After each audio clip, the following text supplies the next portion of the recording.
Nietzsche was not a nihilist.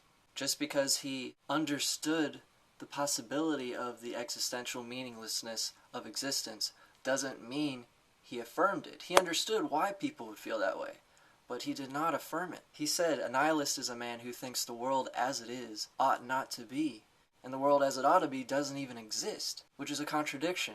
So why would a nihilist point out the hypocriticism of nihilism? Okay? You know, the gay science, the joyful wisdom, kind of optimistic.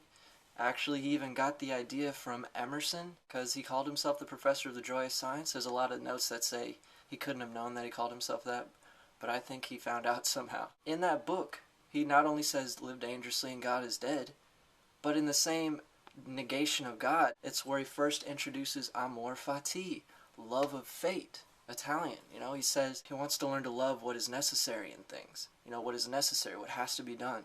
We're placed here, and this is what we got to do, you know. He was an optimist.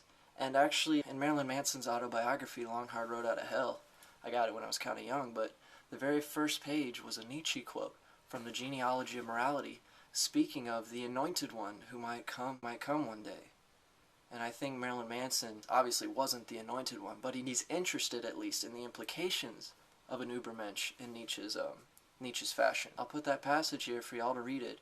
And we should all try to be that attainer of the Redeemer of mankind. I mean, I thought Nietzsche was, but he's saying there's even someone else that has to come after him. Okay? He's mentioned spirituality, I think, 10 times more than the word atheism. But yeah, the nihilist thing is just ridiculous.